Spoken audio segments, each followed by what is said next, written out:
Aneesah's just a flat out dog. Like, she's earned it. Like, she had to work for everything. What is it about this LSU team that is going to be the reason that y'all hang another banner? Being ready whenever my number is called. What's good, ladies and gentlemen, and welcome into yet another episode of the Fitz Take Podcast. I'm your guy, Jamarcus Fitzpatrick, but you know you can always call me Fitz. That man in boxes with me is my co-host and partner in crime, Mr. Elijah Nixon. Guys, before we do anything, we have to say thank you to y'all so much for getting us to 1,000 subscribers. If y'all have been here since the beginning of this journey, you know that we've been putting in a lot of work to get to this point, and we couldn't have done it without you guys. It's been a run, but we're just getting started. Job not finished. It's right, man. Hey, I'm excited. I appreciate y'all. I love y'all, man. 1,000 in like 8 months. Yeah, That's tough, and I really do appreciate y'all for real. no doubt about it, man. Without further ado, we have a special guest on the show this week, as she was a scoring machine in high school, racking up over 2,500 career points and earning all state honors multiple times, a dominant force on the court. She led Lafayette Christian Academy to multiple state championships and was named Louisiana's Gatorade Player of the Year. Now she has brought that same elite talent and competitive fire to Baton Rouge as a key piece of LSU's future. Tiger fans, get ready, because joining us today is none other than freshman guard Miss Jada Richard, coming on to the show. Jada, Hello. Hey, how you what's up? doing? Good. How are y'all? Good.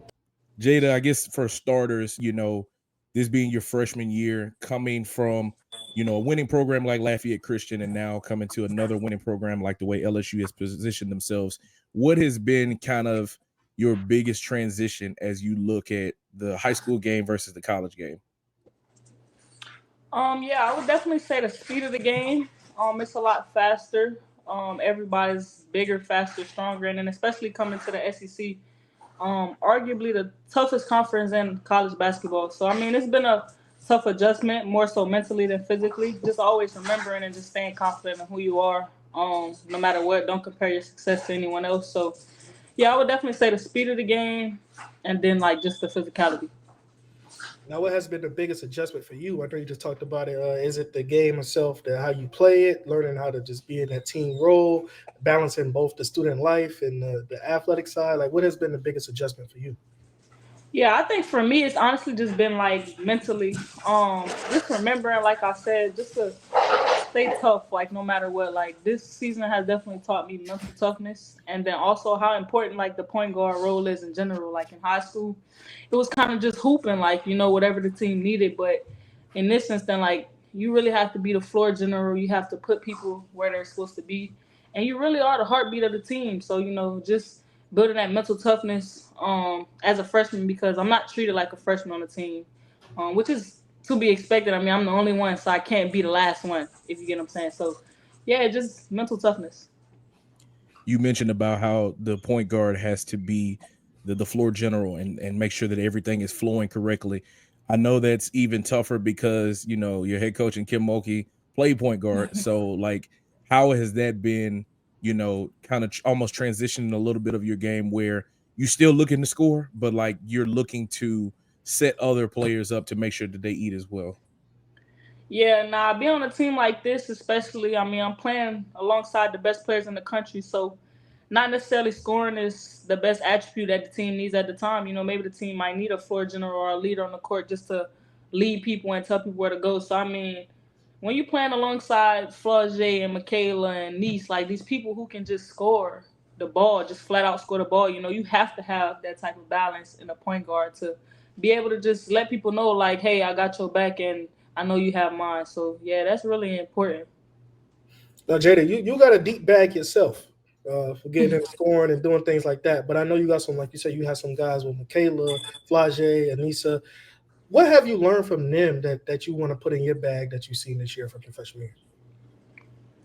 Um, well, from Michaela, it's crazy because I mean, going from playing each other in high school to being teammates. I mean, you kind of see a different side of a person that you never really knew. You just knew to be, competitive. Like, you number one in your class, I'm number one in my class. We're just gonna compete. We're just gonna hoop. But being teammates, I've learned so much about Michaela, so much about her personality and how much, not even more so on the floor, but just how great of a person she is. Like, she has the biggest heart.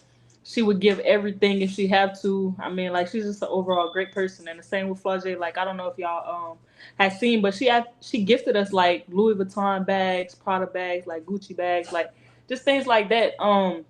That really showed me, like, no matter how high you get, like, always remember where you came from and just stay humble. And one day it'll be you. So they taught me a lot on the court, but I feel like that is more like valuable than anything. Yeah, I do remember seeing that video. I was like, they got it going on with the bags now. I see y'all. I see Yeah. y'all. Just talk about the chemistry there in that locker room. Like you mentioned, you've got 3 stars, but you have some tremendous role players yourself. Last year Poa, and the list goes on with the type of players that y'all have and the skill sets that y'all have. Just kind of describe what that locker room is like.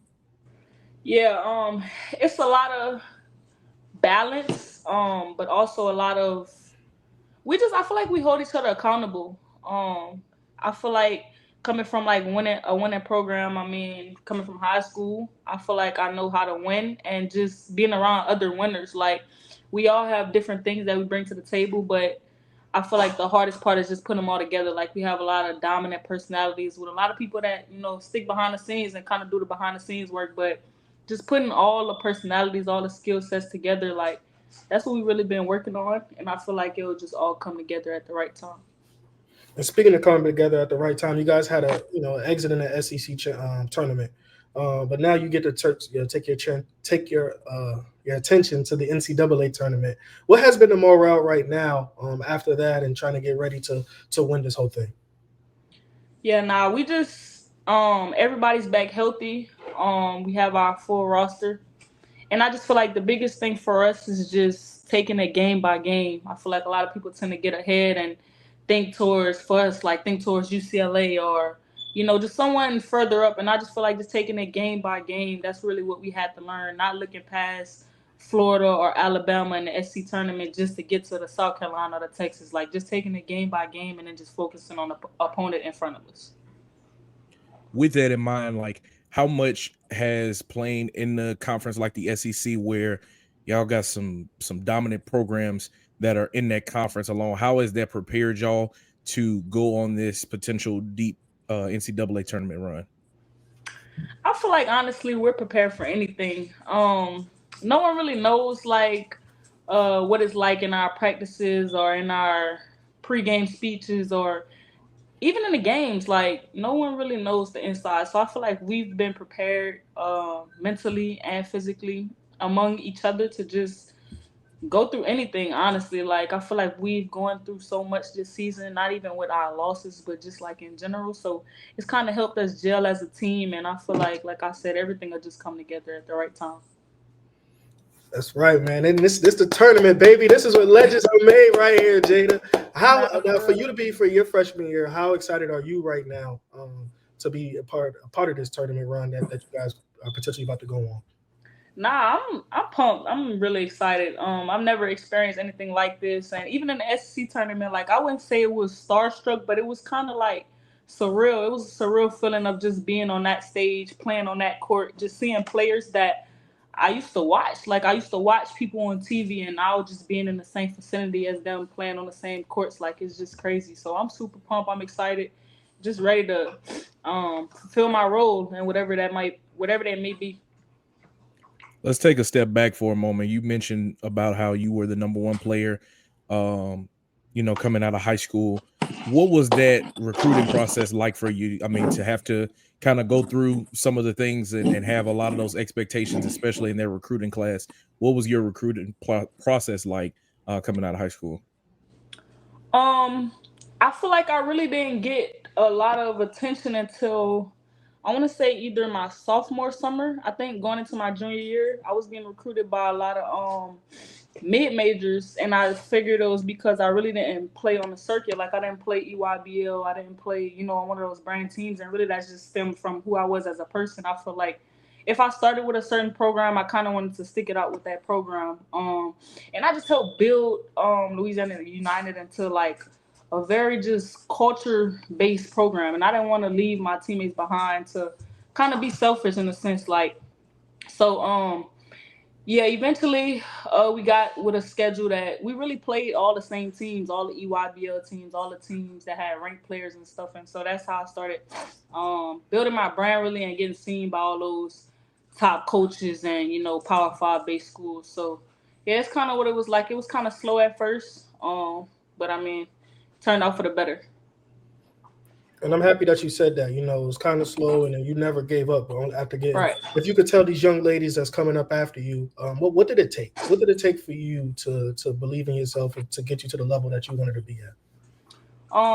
First and foremost, God. I mean, God is a big part of my life. He plays a major role in everything that I do, just my day-to-day routines and everything. And honestly grateful. I was grateful for every opportunity I was getting scholarship-wise, and man, I just didn't take anything for granted. Like working out, homework. Like I literally stayed nights doing my homework in the gym. Like just working hard, keeping God first, and then just staying humble. Like no matter where you are in life, no matter how high, I always say never get too high, never get too low. Like just stay even kill, because you're unpredictable.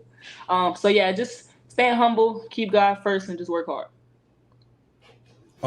For you growing up, who would you say was one of your biggest influences in the game of basketball? Like, who was somebody that you watched and you said, like, when I go out on the court, I want to play just like that? Probably Stephen Curry. Honestly, like he is who I've always looked up to. Like I feel like he's had the biggest impact on the game in my time of just watching basketball. Like, so yeah, I would definitely say Stephen Curry. You was the number one player coming out. Michaela was the number one player coming out as well. When you first stepped on campus, was she the one that took you under her wing to help you guide you what to expect when you stepped on LSU campus? Yeah, she was. I mean, from day one, like I feel like after we played against each other, like it was kind of like okay, like the beef is over, like we're teammates now. So yeah, she kind of did. I mean, ever since I stepped on campus, like I think we actually worked out like on my moving day, or it was something like that. Like so, yeah. She did help me with my moving process, and yeah, she did definitely take me under her wing and just show me all the ropes of this college game, really. Now, obviously, your head coach is Kim Mulkey, and we talked about how she played point guard a while back, and now she's become one of the greatest women's basketball coaches that there is in the game. What is it like being with her on a day-to-day basis and getting to kind of learn from her as you navigate this journey that is college basketball? Yeah, it's definitely intense. I feel like every day she's expecting 100%, no matter what you had going on the previous day, no matter what happened in class. Like when we come on the court, like it's 100% basketball. So I feel like just that intensity, and then also like being coached by a point guard. I mean, we see things that other people don't tend to see. So, I sometimes I ask questions in practice and people look confused, like, but she like, okay, like I get that, like I see where you're coming from. So, just being able to relate, to my head coach and just the rest of the coaches on the coaching staff is amazing to me. And then also on that coaching staff, you got Simone Augustus. Yeah. Yeah, you laugh, you smiling already. So what's that like? What's that like? Man, we call her money, so I'm gonna refer to her as money. But money is, man, that's the biggest asset you can ever have, like on a coaching staff, like someone who's been there, done it, been in your shoes, literally. Um, Man, it's great. She's a player's coach. She's always the one you can go to when, you feel like maybe the coaches are wrong in a sense, or you just having disagreements with certain plays or certain situations, and you can always go to her, and that her word is true because I mean she's did it before. So, yeah, she's the biggest asset you could possibly get on a level like this. So, yeah, I'm very blessed, and I'm sure my teammates feel very blessed to have her. Absolutely, absolutely. One of the goats out there doing it like this. When you talking women's basketball, you cannot mention the conversation without saying Simone Augustus. That's 100% true. For you, like as you've gone through your first season of college basketball, how have you kind of seen your role evolve? I know in the last game against Texas, you got some minutes in there and you scored a couple buckets. And I think somebody asked in post game to coach about, the way that you were able to come in and provide a bit of a spark. And she said she wouldn't be surprised if you got, more minutes or had more of times to contribute once the tournament gets around. So like, how have you seen your role evolve as you've continued to play? I feel like as soon as I really got here, our first couple of practices, I've always been a leader. I've always been a vocal leader. So that's just who I am and just what I do. But I feel like just being that person where just being very blunt with my teammates, I feel like that's something that my teammates really appreciate because they know like you can come ask me for advice or ask me like, hey, what did you think about this play? And I'm gonna honestly tell you like, oh yeah, you look bad on that play. Or, oh, that was a great shot. You know what I'm saying? So it's kind of weird actually being like the young one, like the baby, but like the seniors and juniors like asking me for help, and it's kind of weird. So yeah, I think that's kind of my role on this team, like just being a leader. And I feel like that's something that they admire about me because being so young, I have a good head on my shoulders, and I'm very wise in general and wise in the game of basketball. So yeah, I think that's kind of what my role is right now, and then just being ready whenever my number is called to just come in and just do what I do. So. Now, Jada, we know, seeing that you're a leader on the court, who are you off the court? Are you like do you like the music? Are you on the song with Flage? Or is that exclusive? Are you on the song with Flage? Okay, all right, then, all right. She can't sing though. I know that for sure. I remember I did that. Not. So who are you off the court like? Off the court, I'm really pretty chill. I mean, now I really don't have anything to do. I mean, once we leave the facility, it's time to come home, take a shower, go to sleep, and do it over again the next day. So I don't really have time to do nothing else. But outside of this, I like to play my game. I like to sleep, eat. I'm funny. I like to dance. I'm sure y'all know that by now. They keep posting me, but yeah, that's really it. I'm a family person. Any chance I get, I'm going back to see my family. They mean everything to me, and then just hanging out with Juwan, I guess. Yeah, girl. I mean, I guess we could dabble into it since you mentioned his name. I mean, y'all, it's not a love and basketball type of thing. It's a love and football and basketball type of thing. Yeah. Like, how is that developed for y'all over time? Both of y'all being in on campus, trying to keep the crazy schedule of athletes. How has that been for y'all? It really just taught us to kind of mature in a short amount of time. I mean, transitioning from high school to college, it's a lot. It can be overwhelming, but I feel like just embracing the moment together. We're both two very competitive people, and we each don't want to be the person left behind. So that kind of keeps us afloat. Like, so I mean, it's been great. Just like I said, embracing the hard times and just being challenged. Like I feel like we both been challenged this season, mentally and physically. So just kind of relating on what he sees about his season and what he feel he can do better, what I see about my season, and it's good to have a person you can relate to. Speaking of that, like you just said, you play the game, and does he play the game with you? And if y'all do, how competitive that get right there? Now we do. We play the game together, but most of the time we're on the same team. So that solves something, huh? Yeah.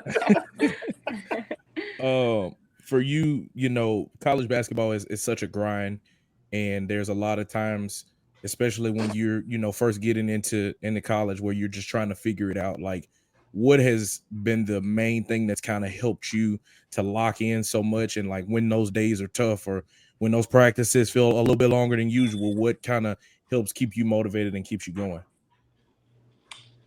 Prayer. Honestly, prayer and like I said, just not wanting to be left behind. Like it's hard being the only freshman. It's hard being the only one that this is my first true run. Like this is my first time going through everything, and everybody else's experience, like everybody else's did this before. So I'm very competitive, and I always don't want to get called out. Like I don't want to be the last one. I don't want to be the one that coach is fussing at. Like you get what I'm saying. So just always just staying afloat. And then just challenging myself every day. Like here at LSU, you have to be mentally tough, and that's my biggest lesson. Like mental toughness. Like this has taught me true mental toughness, just being tough mentally. So I think those LCA girls had mental toughness winning another championship, don't you think?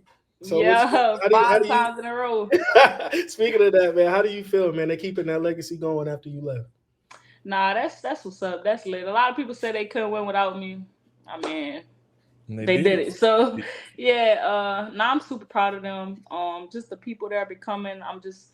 I've been around a couple practices and been to a couple games, and it's so crazy to just see like what I left behind. Like it's still the same. Like it's still the same standard. It's still the same mindset. So I'm really, it kind of touched me because I'm like, I really did something. Like I really instilled something in them. So every once in a while, like they'll text me and ask me like certain questions and things like that. So yeah, I really just sat back and was like, wow, like this is crazy. So yeah, I'm super proud of them and super proud of everything they're accomplishing over there.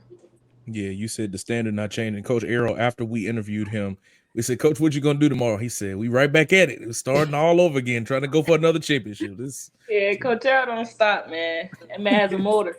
yeah, absolutely. When you look at particularly on your team, the big three is what they call Michaela, Flage, and Aneesah. Like what about them on their individual games, like what they do individually makes them so special that when all three of them are clicking, like it's almost an unstoppable force. Yeah, I'm gonna just start with Niece. Like Niece is just a flat out dog, like undersized post player. She had to work for everything she's been given, and I'm not even gonna say given everything she's earned. Like she had to work for everything. So, I mean, she's just a dog. Like she's competitive. She's not gonna let you know that like you get to her. So, and she's the same way in practice. Like the same way she plays is how she is in practice. So, yeah, for me, she's just a dog. Like and Flage's got the sauce. Like, I mean, she a rapper, she a hooper, she competitive, like, and she just got the mindset that like whoever steps in front of me, like I'm gonna kill you. So that's really her. And then 12, man, 12 just smooth, like she real smooth. So that's what I say about and she work hard. Like every one of them that I just named, like they have a super hard work ethic. So that's really the big three. I was saying watching them and practicing with them, like you said, they dogs, killers. Have you, when you practice with them, of course, but do you, did you find anything about yourself, like that you just found out about yourself in the game of basketball when you practice with them?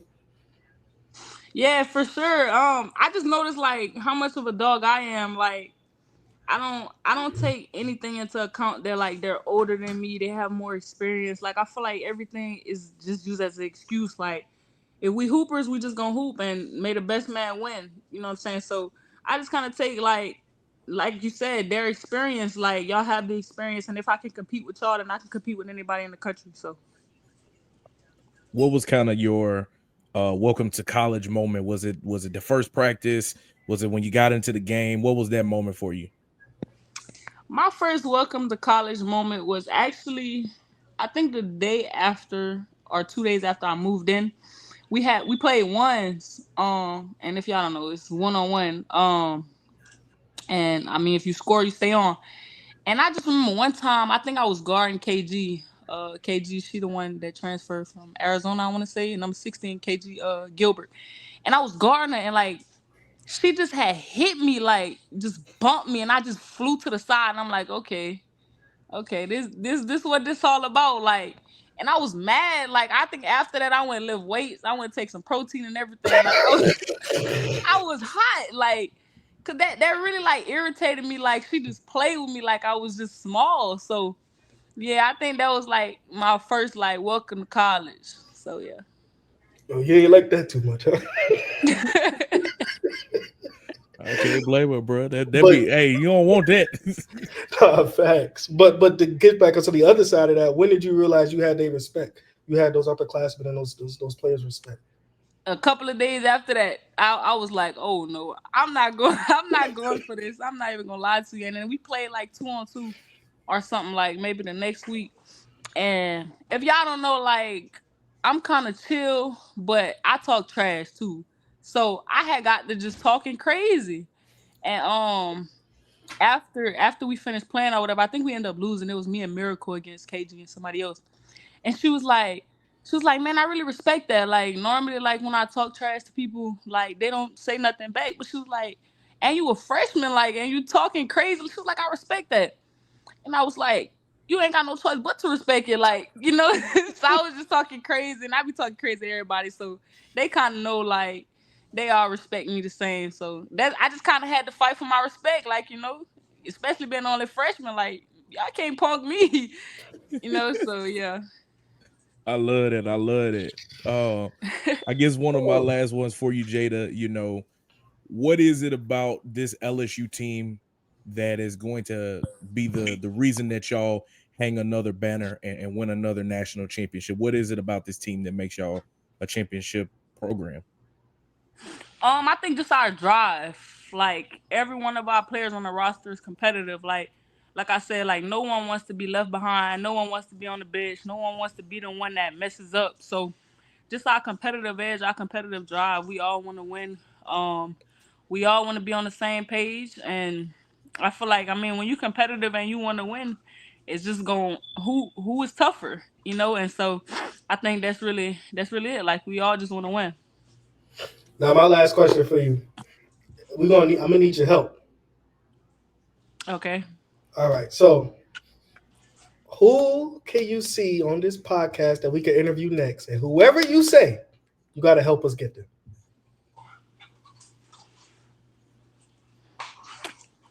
Is somebody on my team? It could be somebody on your team. It could be, I mean, whoever. But you got to help us get them now. I'm weak. Um, y'all need to do Eve. Eve. Okay. Okay. Why you say Eve her? had a very interesting season, so I think that would be a good storyline for y'all to cover. You got to Okay. help us get her now. Okay, I got you. Say All right. less. Say less. We got you. We got you. Jada, we appreciate you for coming on, taking time out your busy schedule to kick it with us for a minute. We greatly appreciate you, and good luck to y'all coming up for Saturday. Okay, thank y'all for having me. No Thank you. doubt. And ladies and gentlemen, that has been Jada Richard, the freshman guard for the LSU Tigers. But you wild asking that. We need it. That man said help her get us. Oh man. What a great conversation with her, a great young lady. That's been very special through her high school careers, her freshman season thus far, and is gonna have a even greater career as we go forward. I'm sure. I'm sure. So we will be in the house at the PMAC on Saturday as LSU begins their journey in the NCAA tournament. It's gonna be a late night when they're facing San Diego State. It's a 9:15 tip off. So get your coffee, take a nap before you come out and see those lady fighting tigers try to go on another run there in the NCAA tournament. E, you got anything else, man? No, man, that was cool, man. I love it, man. It was awesome getting her up here. Whew, thank God it was recorded. You know. No But doubt, man. thank y'all, man. No doubt, no doubt. Well, ladies and gentlemen, that will do it for yet another episode of the Fitz Take Podcast. Thank y'all so much again for subscribing to the channel. If you haven't, hit the bell down below, subscribe, like, share, comment, all of those good things as we will continue to build this show as we've done brick by brick, in the famous words of Franklin Saint. So, signing out for Elijah Nixon, I'm Jamarcus Fitzpatrick. We'll see you guys next time.